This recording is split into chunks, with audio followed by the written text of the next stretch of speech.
Hello বন্ধুরা, কেমন আছেন? আশা করি সবাই ভালো আছেন। বন্ধুরা, কেন্দ্রের গাফিলতিতেই বেহাল রেল, উত্তরবঙ্গ মেডিকেলে দাঁড়িয়ে আক্রমণ মুখ্যমন্ত্রী, এরকম একটা বড় আপডেট আমাদের সামনে আসছে।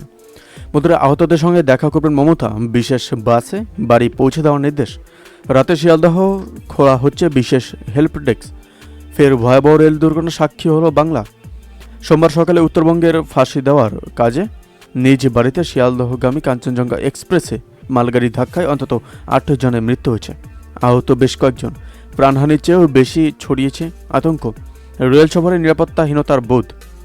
এদিনের এই দুর্ঘটনার নেপথ্য কেন্দ্রকেই দায়ী করলেন মুখ্যমন্ত্রী মমতা বন্দ্যোপাধ্যায়। সোমবার সন্ধেবেলা উত্তরবঙ্গ মেডিকেল কলেজে আহতদের দেখে সাংবাদিকদের মুখোমুখি হয়ে তার বক্তব্য, যাত্রী সুরক্ষার দিকে একবারই নজর দেয়নি। বন্দে ভারত এক্সপ্রেসের মতো বিলাসবহুল ট্রেন চালু করতে গিয়ে পরিকাঠামো উন্নয়ন, সুরক্ষা ব্যবস্থা নিয়ে ভাবা হয়নি, যার জন্য এই বেহাল দশা। আমি এসব বলতে খারাপ লাগছে, কিন্তু বলতেই হচ্ছে, রেলের চূড়ান্ত গাফিলতির পরিণাম এই দুর্ঘটনা। সকালে দুর্ঘটনা খবর পাওয়ার পর থেকেই উত্তরবঙ্গে যাওয়ার চেষ্টা করেছিলেন মুখ্যমন্ত্রী, কিন্তু বিমানের সময় নিয়ে সমস্যা থাকায় তিনি পৌঁছন সন্ধ্যের পর। বাগডোগরা বিমানবন্দরে নেমেই সোজা চলে যান উত্তরবঙ্গ মেডিকেল কলেজ হাসপাতালে। সঙ্গে ছিলেন মন্ত্রী অরূপ রায় ও অন্যান্য প্রশাসনিক আধিকারিক। এই হাসপাতালে ভর্তি 43 জন। তাদের সকলের সঙ্গে কথা বলেন এবং চিকিৎসা নিয়ে সব রকম আশ্বাস দেন। এমন বিপর্যয়ে ছুটি বাতিল, দিনরাত চিকিৎসার কাজে ব্যস্ত স্বাস্থ্যকর্মীদের কাজের প্রশংসা করেছেন মুখ্যমন্ত্রী। এরপর হাসপাতাল থেকে বেরিয়ে মমতা জানান, এখানে 43 জন ভর্তি।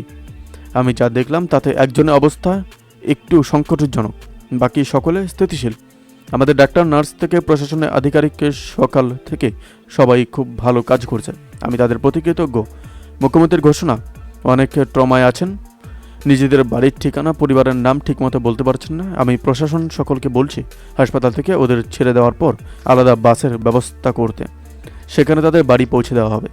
মুখ্যমন্ত্রী মমতা বন্দ্যোপাধ্যায়ের সেই নির্দেশ মেনে রাত 12টা থেকে শিয়ালদহ স্টেশনে রাজ্য সরকারের পক্ষ থেকে একটি হেল্প ডেস্ক করা হয়েছে। তার দায়িত্ব থাকবেন রাজ্যের মন্ত্রী তথা কলকাতার মেয়র ফিরহাদ হাকিম ও রাজ্যের পরিবহন মন্ত্রী স্নেহাশিস চক্রবর্তী। রাজ্য পরিবহন দপ্তরের পক্ষ থেকে ছোট, মাঝারি ও বড় সরকারি বাসের ব্যবস্থা রাখা হচ্ছে শিয়ালদহ স্টেশনে। দুর্ঘটনাগ্রস্ত কাঞ্চনজঙ্ঘা এক্সপ্রেস শিয়ালদহ পৌঁছলে সমস্ত যাত্রীকে স্বাচ্ছন্দ্যে তাদের বাড়ি পৌঁছে দিতে হবে। বন্ধুরা, এই আপডেট প্রসঙ্গে আপনাদের কি মতামত অবশ্যই আমাদের কমেন্ট করে জানাতে ভুলবেন না। ভালো থাকবেন, সুস্থ থাকবেন, ধন্যবাদ। দেখা হচ্ছে নতুন টিভিতে।